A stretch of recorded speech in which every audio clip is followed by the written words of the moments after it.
সবচেয়ে বড় অপরাধ কি শিরিক না কোরআনের জ্ঞান না থাকা? যদি আপনাদের কাছে প্রশ্ন করা হয় শিরিক মানুষ কেন করে, গোনা মানুষ কেন করে, বেদাত মানুষ কেন করে, তার উত্তর হবে কোরআনের জ্ঞান না থাকার কারণে। কোরআনের জ্ঞান না থাকার কারণে। তাহলে শিরিকও মানুষ করে কোরআনের ইলম, কোরআনের জ্ঞান না থাকার কারণেই মানুষ শিরক করে। তাহলে আমরা যদি এরকম একটা উত্তর আমরা নিজেদের মধ্যে তৈরি করতে পারি, শিরিক একটা বড় গোনা, জেনা করা একটা বড় গোনা, কি বলেন কাবিরা গোনা না? শিরিক করা কাবিরা গোনা, কৃপণতা করা কাবিরা গোনা, অন্যায়ভাবে মানুষ হত্যা করা এটাও কি কাবিরা গোনা, অর্থাৎ বড় গোনা। এবার যদি আমরা কম্পেয়ার করি সবচেয়ে বড় গোনা কি, তাহলে উত্তর হবে সবচেয়ে বড় গোনা হচ্ছে কোরআনের জ্ঞান না থাকা। কি বলেন? কোরআনের জ্ঞান না থাকা। একজন মানুষ আল্লাহ সম্পর্কে সচেতন না থাকার কারণেই, কোরআন সুন্নাহর জ্ঞান না থাকার কারণেই একজন মানুষ শিরক করে। আকবরুল কাবাইর, সকল কাবিরা গোনা গুলোকে যদি আমরা এক জায়গায় করি, সবগুলো গোনা বড় গোনা। কাবিরা গোনা মানেই তো বড় গোনা, কিন্তু এই গোনার মধ্যে সবচেয়ে বড় গোনা হচ্ছে আল্লাহর কোরআনের জ্ঞান না থাকা। এটাই ক্লিয়ার, এটাই কোরআন বলে, সুন্নাহ বলে। আমাদের মধ্যে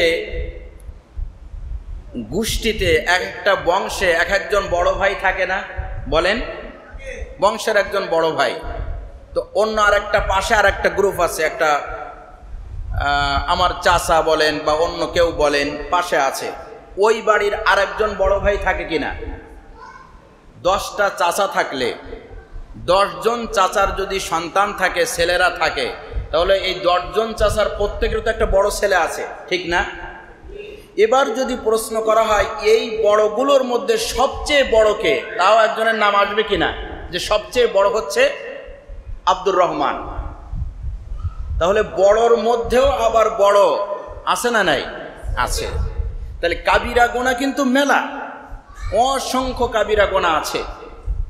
এর মধ্যে সবচেয়ে বড় কাবিরা গোনা হচ্ছে কোরআনের জ্ঞান না থাকা, আল্লাহর ব্যাপারে জ্ঞান না থাকা, কোরআন সুন্নাহর ব্যাপারে, নবীজির ব্যাপারে জ্ঞান না থাকা। এটা হচ্ছে সবচেয়ে বড় গোনা। কোরআন থেকে আমরা প্রমাণ করতে পারবো। রব্বুল আলামিন বলেন সূরা লোকমানের মধ্যে, ইন্নাশ শিরকা লাযুলমুন আযীম, নিশ্চয় শিরক হচ্ছে বড় জুলম, অতি বড় গোনা, অতি বড় জুলম। শিরিক আযীম শব্দটি কোরআনে ব্যবহার হয়েছে কয়েক জায়গায়, একাধিক জায়গায় ব্যবহার হয়েছে অতি বড় বুঝাতে। গোনাহের বড়ত্ব বুঝাতে আযীম শব্দ ব্যবহার করা হয়, বা যে কোনো বিষয়ের বড়ত্ব বুঝাতে আযীম শব্দটি ব্যবহার করা হয়। যেমন আমরা সালাতের মধ্যে সেজদায় গিয়ে রুকুতে আমরা কি বলি? রুকুতে কি বলি? সুবহানা রাব্বিয়াল আযীম বলি না? আযীম, আল্লাহর বড়ত্ব বুঝাতে কিন্তু আমরা আযীম ব্যবহার করছি। এছাড়াও কোরআনে আযীম শব্দটি আপনার সূরা নূরের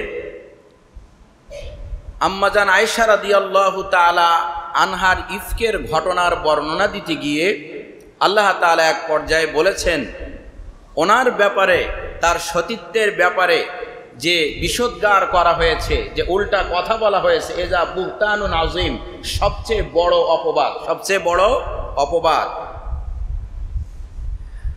অন্যদিকে আল্লাহ তাআলা কোরআনের প্রায় 16 জায়গায় ওয়ামান আযলামু বলে, সবচেয়ে বড় গোনা বলে আল্লাহর নামে মিথ্যা বলা, কোরআনের জ্ঞান না থাকা, সুন্নাহর জ্ঞান না থাকা বলে আল্লাহ রাব্বুল আলামিন কোরআনে 16 জায়গায় আযলামু শব্দটি ব্যবহার করেছেন।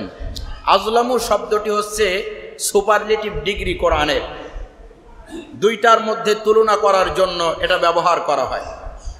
তাহলে যদি আমরা এখান থেকে হিসাবটা নিয়ে আসি, শিরিক গোনা জেনা করা কাবিরা গোনা, আপনার কৃপণতা করা কাবিরা গোনা, অন্যায়ভাবে মানুষ হত্যা করা কাবিরা গোনা। তবে এ সকল বড় গোনার মধ্যে সবচেয়ে বড় গোনা হচ্ছে কোরআনের জ্ঞান না থাকা। কিসের জ্ঞান না থাকা? কোরআনের জ্ঞান না থাকা। এটা মনে রাখতে হবে। কারণ একজন মানুষ শিরিক নামক এই অপরাধ করে কোরআনের জ্ঞান না থাকার কারণে। বেদাত যে করে সে জাহান্নামে যাবে। কুল্লু বিদআতিন দালালা ওয়া কুল্লু দালালাতিন ফিন্নার, সে জাহান্নামে যাবে। বেদাত করে মানুষ কোরআনের জ্ঞান না থাকার কারণে। আচ্ছা, মনে করেন মাজারে সেজদা দেওয়া, কারোর কাছে সাহায্য চাওয়া, এটা কি কাবিরা গোনা? কি গোনা? যারা মাজারে গিয়ে সেজদা দেয় ওরা কি এটাকে অপরাধ মনে করে দেয় না ভালো কাজ মনে করে দেয়? খুব ভালোভাবে বুঝতে হবে। কিন্তু একজন মানুষ নবীজির সুন্নাহ তরিকার বাহিরে গিয়ে আমল করছে, ভালো মনে করে করছে না খারাপ মনে করে করছে? ভালো মনে করে করছে। মাজারে সেজদা দিচ্ছে ভালো মনে করে, সে জানে না, তার এই জ্ঞান নাই যে এটা অপরাধ। যদি জানতো সে মাজারে সেজদা দিত না, আল্লাহ ছাড়া কারোর কাছে সাহায্য সে চাইতো না। যদি সে কোরআন পড়তো, জানতো, কোরআনের জ্ঞান তার মধ্যে থাকতো, তাহলে অবশ্যই এই অপরাধ থেকে সে দূরে থাকতো। তাহলে আমরা বলতে পারি ওই ব্যক্তি শিরিক করলো মানে কাবিরা গোনা করলো, এটা বড় গোনা।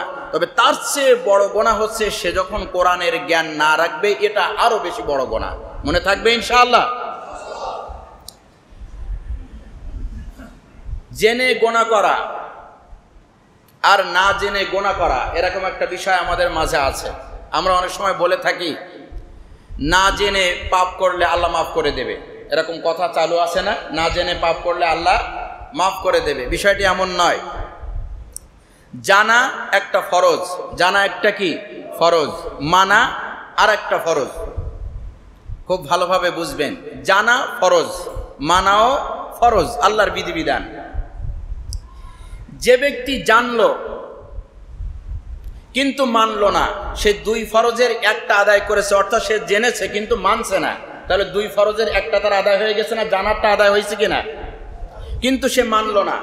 কোনো না কোনো একদিন তার ভিতরে বুঝ তৈরি হলে, তার মধ্যে আল্লাহর ব্যাপারে সচেতনতা আসলে সে মানতেও পারে। আর যে ব্যক্তি জানলো না, মানলো না, সে গোনা করলো কয়টা? দুইটা গোনা করলো। এজন্য খুব ব্যাপকভাবে এই কথাটা আমাদের সমাজে চালু আছে। অনেকেই জানতেই চান না, কারণ জানতে গেলে তো মানতে হবে, এই ভয়ে পিছিয়ে থাকে। আছে না নাই? তাহলে জানা মানা দুইটা ফরজ।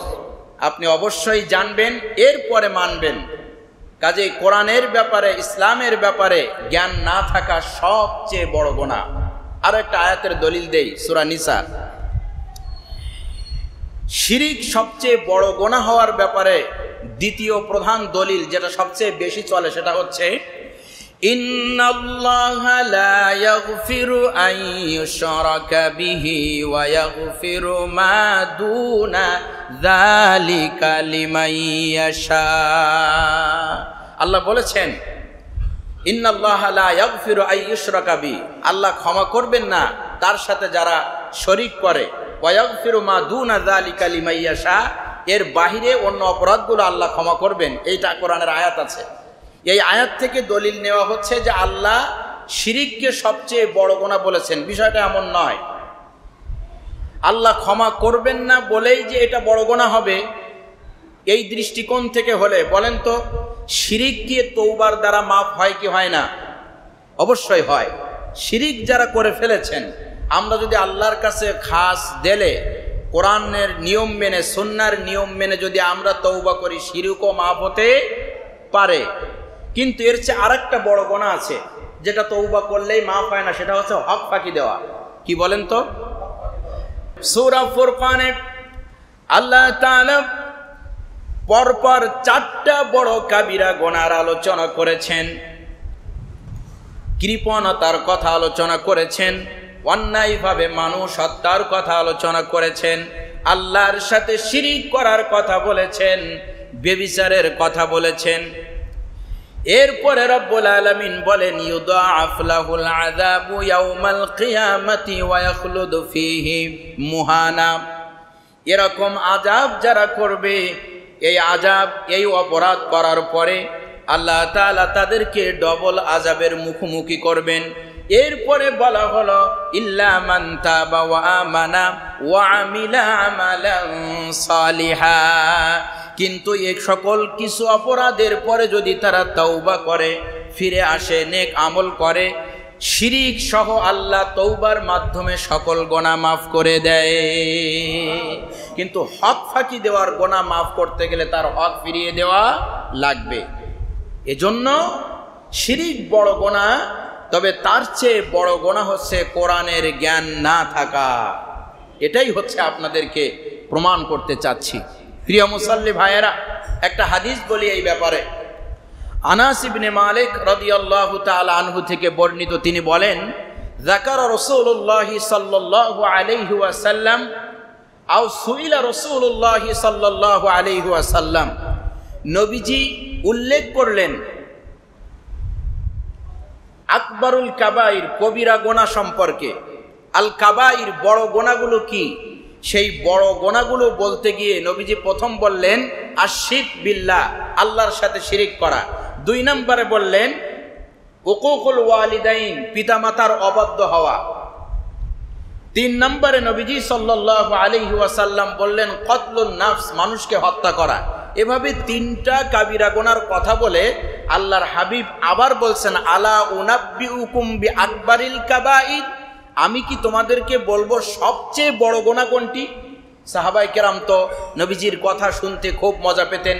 তারা হা সূচক সম্মতি দিলেন, ইয়া রাসূলুল্লাহ আপনি বলুন। তখন আল্লাহর হাবিব বললেন সেটা হচ্ছে কওলাজ জোর আও কওলাশ শাহাদা, শাহাদাতুজ জোর, মিথ্যা বলা, মিথ্যা অপবাদ দেওয়া, আল্লাহর নামে মিথ্যা বলা, এই সকলগুলো হচ্ছে সবচেয়ে বড় গুনাহ। অর্থাৎ কোরআনের বাইরে, ইসলামের বাহিরে যে কথাগুলো বলা হয় এগুলো মিথ্যা। এগুলো কি বলেন? মিথ্যা। কোরআনের জ্ঞানের বাহিরে, সুন্নাহর জ্ঞানের বাহিরে যে কথা বলা হয় এগুলো মিথ্যা, এটা বড় গুনাহ।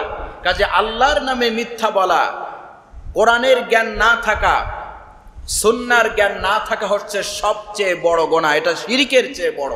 এই দৃষ্টিকোণ থেকে শিরিক তওবা করলে মাফ হয়, কিন্তু আল্লাহর নামে মিথ্যা অপবাদ দেয় যারা, এভাবেই যদি মৃত্যুবরণ করে আর এই জ্ঞান যদি সে অর্জন না করে মারা যায়, অবশ্যই সে আযাবের মুখোমুখি হবে। প্রিয় ভাইরা আমার, এজন্য কোরআনের জ্ঞান না থাকা হচ্ছে সবচেয়ে বড় অপরাধ, শিরকের চেয়ে বড় অপরাধ। কাজে আমাদেরকে কোরআনের কাছে ফিরে আসলে, আমি বলেছিলাম আমরা শিরিক থেকে বাঁচবো কিভাবে? বাঁচার একমাত্র পথ ও পন্থা হচ্ছে কোরআনের জ্ঞানে সমৃদ্ধ হওয়া।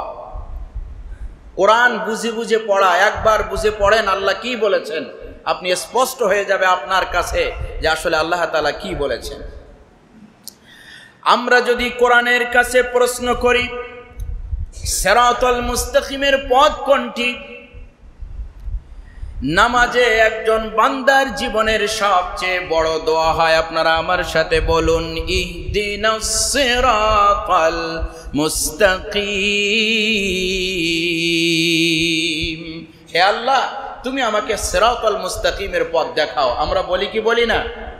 প্রত্যেক সালাতে একবার বলা ওয়াজিব, প্রত্যেক রাকাতে। কারণ প্রত্যেক রাকাতে সূরা ফাতিহা পড়া যদি ওয়াজিব হয়, তাহলে ওর মধ্যে ইহদিনাস সিরাতাল মুস্তাকিম আছে না নাই? অবশ্যই আছে। ইহদিনাস সিরাতাল মুস্তাকিম, আল্লাহ তুমি আমাকে সিরাতাল মুস্তাকিমের পথ দেখাও। এবার আল্লাহর জন্য ওয়াজিব হয়ে যায়, আবশ্যক হয়ে যায় বান্দাকে সিরাতাল মুস্তাকিমের রাস্তা দেখানো। বলুন সুবহানাল্লাহ। এবার আল্লাহ আপনার এই দোয়া, আপনার এই মোনাজাত যেটা আপনি সালাতের মধ্যে করেছেন, এবার আল্লাহ জবাব দিচ্ছেন, বান্দা তুমি যে আমার কাছে সিরাতাল মুস্তাকিম চাও, আসো তোমাকে সিরাতাল মুস্তাকিমের সাথে পরিচয় করিয়ে দেই। রব্বুল আলামিন বলেন ফাস্তামসিক বিল্লাযী উহিয়া ইলাইকা ইন্নাকা আলা সিরাতিম মুস্তাকিম। ফাস্তামসিক বিল্লাযী উহিয়া ইলাইক। এ রাসূল, রাসূলকে বলে গোটা দুনিয়াবাসীকে বলছেন তোমাদের কাছে যে ওহী করা হয়েছে, জোরে বলুন আমাদের কাছে কি ওহী করা হয়েছে? কোরআন। বলেন কি? প্রথম রাসূল সাল্লাল্লাহু আলাইহি ওয়াসাল্লামের উপরে ওহী করে গোটা বিশ্ব মানবতার জন্য করা হয়েছে না? কোরআন তো আমাদের জন্য নাজিল হয়েছে। আল্লাহ পাক বলছেন, হে রাসূল আপনি শক্ত করে আঁকড়ে ধরুন, ফাস্তামসিক বিল্লাযী উহিয়া ইলাইক, যা আপনার উপরে ওহী করা হচ্ছে, আপনার উপরে যা নাজিল হচ্ছে শক্ত করে ধরুন। ইন্নাকা আলা সিরাতিম মুস্তাকিম, এটাই হচ্ছে সিরাতুল মুস্তাকিম। জবান খুলে বলুন সুবহানাল্লাহ। তাহলে সিরাতুল মুস্তাকিম কোথায় পাওয়া যায়? কোরআনে। কোথায় বলেন? কোরআনে। এটা পড়লে মানুষ শিরিক করে না, এটা পড়লে মানুষ জেনা করে না, এটা পড়লে মানুষের হক ফাঁকি দেয় না, সব কথাগুলো এখানে আছে, ঠিক না? সে সচেতন হয়ে যায় যে আমি শিরিক করব না, আমি অন্য কোনো অপরাধ করব না, এখানে সব কথাগুলো বলা আছে। এরপরে যদি আপনাকে বলি কিয়ামতের দিন, আমরা এই হাদিসটি বহুত শুনেছি, মৃত্যুর পরে আমাদেরকে তিনটা প্রশ্নের মুখোমুখি করা হবে। মান রব্বুকা ওয়া মা দীনুকা ওয়া মান নাবিয়ুকা, এটা আমাদের মুখস্থ হয়ে গেছে না?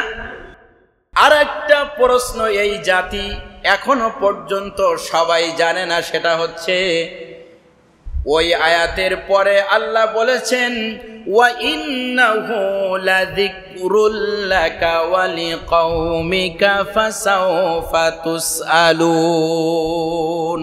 হে রাসূল আমি আপনার কাছে যে জিকির নাজিল করেছি, জোরে বলুন জিকির মানে কি? কোরআন। জিকির মানে এই স্মরণিকা, এটা ওয়া ইন্নাহু লাযিকরুল লাকা, তোমার কাছে যে জিকির রয়েছে, যে কোরআন রয়েছে, তোমাকে ওয়ালি কওমিকা এবং তোমার কওমকে, তোমার উম্মতকে ফাসাউফা তুসআলুন, ওয়াচিরেই প্রশ্নের মুখোমুখি করা হবে। অর্থাৎ আমরা মারা যাওয়ার পরে কোরআন সম্পর্কে আমাদের প্রশ্ন করা হবে। আমি কোরআন পড়ছিলাম কিনা, কোরআন অনুযায়ী চলছিলাম কিনা, এটা জানতে চাওয়া হবে। প্রিয় ভাইরা আমার, রব্বুল আলামিন সূরা আম্বিয়ার 10 নম্বর আয়াতের মধ্যে বললেন লাকাদ আনজালনা ইলাইকুম, আমি তোমাদের উপরে একটা কিতাব নাজিল করেছি। লাকাদ আনজালনা ইলাইকুম কিতাবান ফীহি যিকরুকুম, এই কিতাবের মধ্যে তোমাদের কথাগুলোই আছে। বলুন সুবহানাল্লাহ।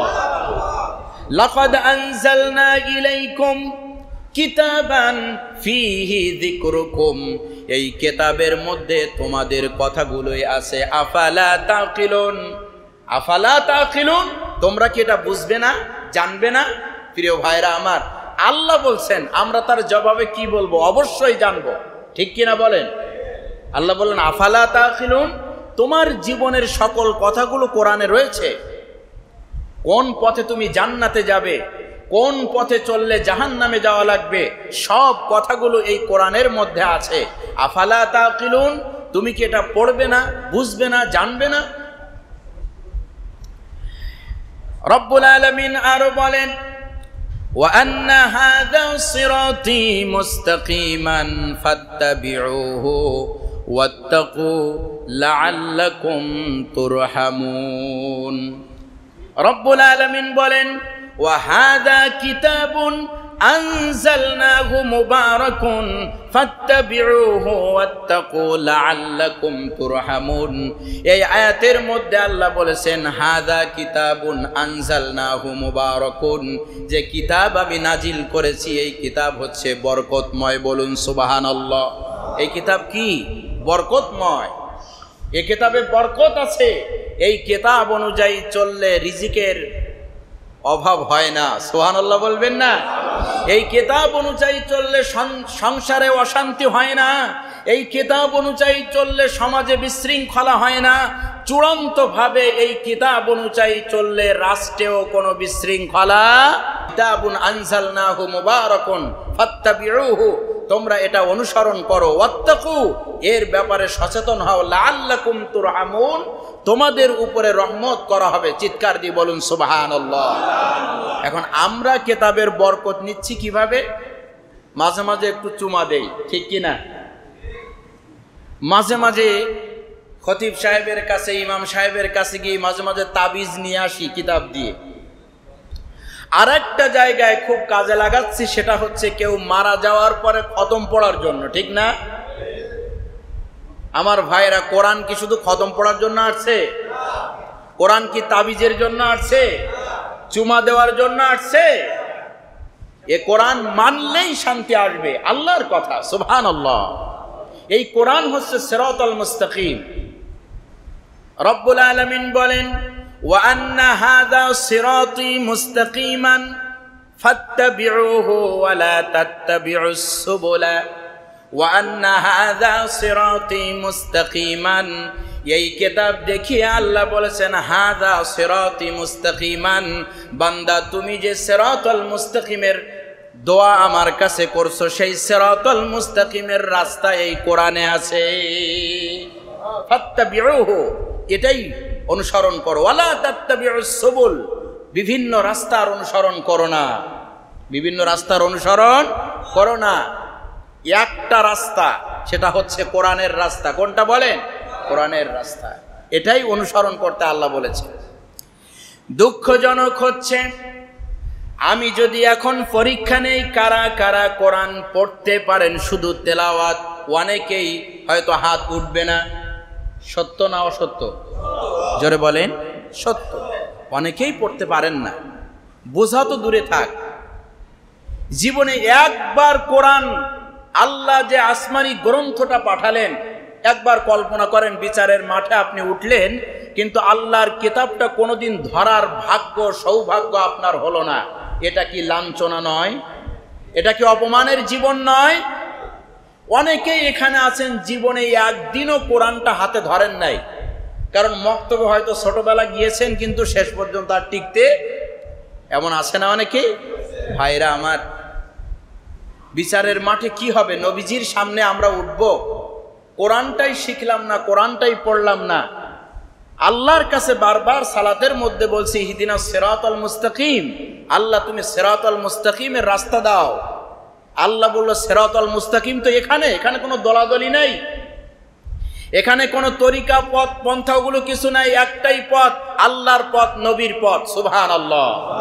এখানে আছে, এখানে আছে, আপনি সেটা পেয়ে যাবেন। কাজে আমার আহ্বান থাকবে, এখনো যারা কোরআনটা হাতে ধরতে পারেন নাই, ধরার জন্য নিয়াত করতে হবে। রাজি আছেন?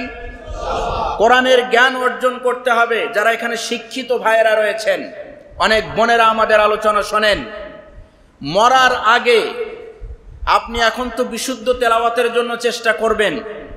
অনেক সুন্দরভাবে কোরআন অনুবাদ করা আছে, বিভিন্নভাবে ভালো ভালো অনুবাদ রয়েছে। জীবনে একবার হলেও পুরা কোরআনের অনুবাদ একবার আপনাকে পড়তে হবে মাতৃভাষায়। রাজি আছেন ইনশাআল্লাহ? একবার পড়তে হবে মরার আগে, আল্লাহকে বলতে হবে, আল্লাহ আমি একবার পড়েছি।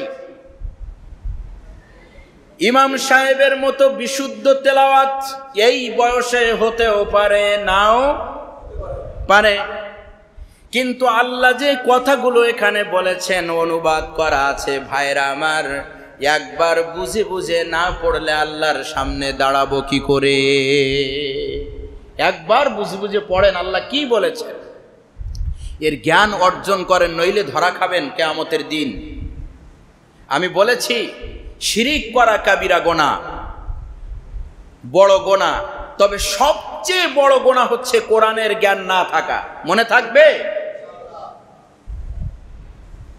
কোরআনের জ্ঞান না থাকা, না থাকার কারণেই আপনি আল্লাহকে চিনতে পারছেন না, সত্য মিথ্যার পার্থক্য করতে পারছেন না। রব্বুল আলামিন বলেছেন, ইয়া আইয়ুহাল্লাযীনা আমানু ইন তাত্তাকুল্লাহা ইয়াজআল লাকুম ফুরকানা। হে দুনিয়ার বাসীরা, হে ঈমানদারেরা, ইন তাত্তাকুল্লাহা ইয়াজআল লাকুম ফুরকানা, তোমরা এই কোরআন পড়ো, এই কোরআনের ব্যাপারে সচেতন হও, আল্লাহর ব্যাপারে সচেতন হও, তিনি তোমাদেরকে ফুরকান দান করবেন। সুবহানাল্লাহ বলেন। কি দান করবেন? ফুরকান, অর্থাৎ সত্য মিথ্যার পার্থক্য করার জ্ঞান রব্বুল আলামিন দান করবেন। প্রিয় ভাইরা আমার, কোরআনের জ্ঞান ভিতরে অর্জন করতে হবে। একজন মসজিদে মোনাজাত করছে, দোয়া করছে, আর একজন কোরআন পড়তেছে। খুব খেয়াল করবেন, একটা পার্থক্য শোনেন। আল্লাহর নবী বলেছেন কোনটার দাম বেশি? قال النبي صلى الله عليه وسلم মান শাগালাহুল কুরআনু আন যিকরি ওয়া মাসআলাতি আ'তাইতুহু আফদালা মা উ'তিয়াস সাইলিন। আল্লাহর নবী বলেন, একজন মানুষ কোরআন নিয়ে ব্যস্ত আছে, কোরআন পড়ছে, বোঝার চেষ্টা করছে, কোরআন নিয়ে নাড়াচাড়া করছে, আল্লাহর বিধান সম্পর্কে জানতে চাচ্ছে, আর একদল মানুষ মোনাজাতে লিপ্ত আছে, আল্লাহর কাছে চাচ্ছে, জিকিরের মধ্যে লিপ্ত আছে। আ'তাইতুহু আফদালা মা উ'তিয়াস সাইলিন। আল্লাহর নবী বলেছেন, যারা মোনাজাতে লিপ্ত, আল্লাহর কাছে চাচ্ছে, জিকিরের মধ্যে লিপ্ত আছে, তাদের চেয়ে যে ব্যক্তি কোরআন নিয়ে ব্যস্ত আছে, আমি আল্লাহ তাকে বেশি দেই। তাকে আমি কি করি? বেশি দেই। খুব খেয়াল করবেন, মান শাগালাহুল কুরআন আন যিকরি ওয়া মাসআলাতি। আমার এই কোরআন নিয়ে সে ব্যস্ত আছে, কোরআন সম্পর্কে জানছে, বুঝছে। আমাদেরকে ধরিয়ে দেওয়া হয়েছে কোরআন না পড়তে পারলেও সকাল সন্ধ্যা জিকির করলেই জান্নাত, ঠিক কিনা বলেন? কোরআন তো পড়তে হবে ভাই, কোরআন পড়তে হবে। জিকিরের দাম আছে, তবে কোরআনের চেয়ে বেশি, কোরআনের জ্ঞান আগে। এই হাদিসটি আপনারা শুনে থাকবেন, সবচেয়ে শ্রেষ্ঠকে খায়রুকুম মান তাআল্লামাল কোরআন। তোমাদের মধ্যে ওই ব্যক্তি সর্বশ্রেষ্ঠ যে কোরআন শিক্ষা করে। সুবহানাল্লাহ। কি শিক্ষা করে? কোরআন শেখে। এরপরে নবীজি বলছেন ওয়া আল্লামাহু, তার পরের স্টেপ হচ্ছে যে শিক্ষা দেয়। কাজে আমি আহ্বান করব, শিরিকের আলোচনার আজকে মোটামুটি শেষ করে দেব। সর্বশেষ এই পয়েন্টে কথা বলতেছিলাম, শিরিকের চেয়ে সবচেয়ে বড় অপরাধ হচ্ছে কোরআনের জ্ঞান না থাকা, কোরআনের সাথে সংযোগ না থাকা। আল্লাহর নবী বলেছেন, কোরআন হচ্ছে এমন এক দামি জিনিস, কালামিল্লাহি আলা সাইরিল কালাম। পৃথিবীতে যত বাক্য আছে, সকল বাক্যের চেয়ে, সকল কালিমার চেয়ে আল্লাহর কোরআনের বাক্যের দাম বেশি। বলুন সুবহানাল্লাহ। আল্লাহর নবী বলেছেন, তুলনা করছেন, কাফদলিল্লাহি আলা খালকি। গোটা পৃথিবীর মধ্যে যত বাক্য আছে, সেই বাক্যের চেয়ে কোরআনের দাম এমন বেশি, যেভাবে গোটা সৃষ্টির মধ্যে আল্লাহর দাম বেশি। সুবহানাল্লাহ বলবেন না? আল্লাহ যেমন শ্রেষ্ঠ, পৃথিবীতে যত কথা আছে, সকল কথার চেয়ে আল্লাহর কথা শ্রেষ্ঠ। সুবহানাল্লাহ। ওয়া তাম্মাত কালিমাতু রাব্বিকা সিদকান ওয়া আদলা লা মুবাদদিলা লিকালিমাতি। আল্লাহ তাআলা বলেন, ওয়া তাম্মাত কালিমাতু রাব্বিকা সিদকান ওয়া আদলা। আল্লাহর এই বাণী, এই কথা, তাম্মাত কালিমাতু রাব্বিকা সিদকান ওয়া আদলা, ন্যায় এবং ইনসাফের দিক থেকে পরিপূর্ণ। প্রিয় ভাইরা আমার, এর আগেও একবার বলেছি, আজও বলছি, প্রাসঙ্গিক, কোরআনের বাহিরে থাকার সুযোগ আমাদের নাই, ফিরে আসতে হবে। আল্লাহ বেশি রহম করবেন এখানে আসলে। আমাদের মধ্যে এরকম একটি ধারণা তৈরি করে দেওয়া হয়েছে, কোরআন বোঝা সহজ না, কঠিন। কোরআন বোঝা কি? কঠিন, এরকম একটা ধারণা তৈরি করা হয়েছে। কিন্তু আল্লাহ কোরআনে বলছেন, কোরআন জানা বোঝা সবচেয়ে সহজ। রব্বুল আলামিন বলেন, ওয়ালাকাদ ইয়াসসারনাল কুরআনা লিযিকরি ফাহাল মিন মুদ্দাকির। রব্বুল আলামিন বলেন, আমি এই কোরআন বোঝার জন্য, জানার জন্য সহজ করে দিয়েছি। এ কোরআন সহজ। এখন আপনাদেরকে আসতে হবে আল্লাহর কোরআনের কাছে। বহু জায়গা থেকে ডাকছে। আমাদের দেশে যদি আমি আপনাদের কাছে প্রশ্ন করি, ইসলামী দল অনেক আছে না? একটা দুইটা না, মেলা বেশি? অনেক দল। কোন দলকে আজ পর্যন্ত বলছে যে আমি ভালো না? না, সবাই নিজেকে হকের দাবি করে, সবাই হকের দাবি করে। এখন কোনটা হক, যাব কোথায়? এর উত্তর কি? উত্তর কোরআনে আছে। কোন দল সঠিক, কোন দল সঠিক, কোন পথে চললে আমি জান্নাতে যেতে পারবো, উত্তর কোরআনে আছে। সূরা বানী ইসরাইল, সূরার নাম কি? সূরা বানী ইসরাইল, আয়াত নাম্বার 9, 15 নম্বর পারা, 2 নম্বর পৃষ্ঠায় আপনি আয়াতটা রয়েছে। কে হেদায়েতের উপরে আছে? কোরআন জবাব দিচ্ছে, ইন্না হাযাল কোরআনা ইয়াহদি লিল্লাতী হিয়া আকওয়ামু, নিশ্চয়ই সঠিক পথের উপরে, হেদায়েতের উপরে, সুদৃঢ় পথের উপরে সে আছে যে এই কোরআনকে আঁকড়ে ধরে আছে। সুবহানাল্লাহ বলবেন না? না কোনো দলের নাম বলেছে? কোরআন যে আঁকড়ে ধরছে সেই হেদায়েতের উপরে আছে। ইন্না হাযাল কোরআনা ইয়াহদি লিল্লাতী হিয়া আকওয়াম, এই কোরআন সুদৃঢ় পথ দেখায়। আপনি কোরআনটা আঁকড়ে ধরেন, কোরআন অনুযায়ী চলেন, কোরআন যেটা বলবে সেটা মেনে চলবেন, আপনি হেদায়েতের উপরে আছেন। ওয়ায়ুবাশশিরুল মুমিনিনা আল্লাযীনা ইয়া'মালুনাস সালিহাত, আর কোরআন যারা আমলে সালেহ করে তাদেরকে সুসংবাদ দেয়। সুবহানাল্লাহ। কি দেয়? সুসংবাদ দেয়। আন্না লাহুম আজরান কাবীরা, আর তাদের উত্তম পুরস্কার, বড় পুরস্কারের ঘোষণা দেয় এই কোরআন। কাজেই আপনাদেরকে আহ্বান জানাবো, এখনো যারা কোরআনের কাছে আসেন নাই, বিশেষ করে আমি খতিব হিসাবে আমার এই বাইতুল ফালা জামে মসজিদের যত মুসল্লি রয়েছেন, মহল্লার ডোর টু ডোর এই দাওয়াত পৌঁছাতে হবে। আমরা কোরআনের একটা সমাজ বিনির্মাণ করতে চাই, ঠিক কিনা? আমরা কোরআন শিখতে চাই, কোরআন দিয়ে নিজের জীবনকে ঢেলে সাজাতে চাই। একদিকে পড়বো, অন্যদিকে কোরআনে আল্লাহ কি বলছে জানবো আর মানবো। পারবো না ইনশাআল্লাহ?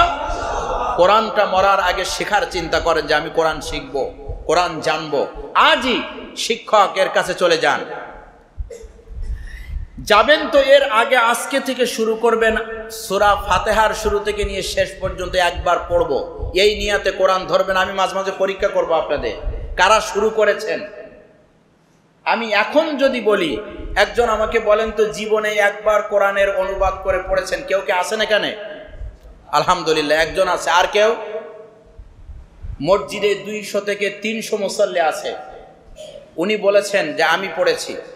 আমরা তো সবাই মুসলমান, ঠিক না? কাউকে নিরুৎসাহিত করছি না, উৎসাহিত করছি। আপনাকে বলতে হবে হাত উঁচু করে, আমি একবার পড়েছি।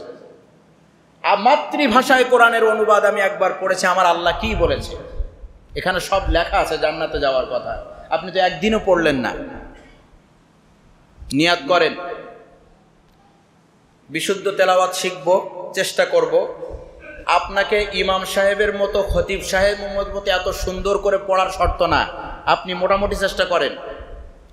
আপনি যখন এই পথে আজকে নামবেন কোরআন শেখার জন্য, যদি মৃত্যু হয়, কিয়ামতের দিন কোরআনওয়ালা হিসাবে আল্লাহ আপনাকে উঠাবেন। সুবহানাল্লাহ। আজকে যদি আপনি নামেন এই পথে, মরার আগে মাতৃভাষায় একবার কোরআন পড়তে হবে। প্রিয় ভাইরা আমার, সর্বশেষ যে বিষয়টি আপনাদেরকে জানাবো, কোরআন কি জীবিত মানুষকে সতর্ক করে না মৃত্যু মানুষকে? জোরে বলেন। জীবিত মানুষকে। আমাদের সমাজে মরার পরে কোরআনের যে গুরুত্ব দেওয়া হয়, জীবিত থাকতে সে পরিমাণ দেওয়া হয় না। কোরআন হচ্ছে বিজ্ঞানময়। এ বিষয়ে একটা আলোচনা করব আপনাদের সামনে।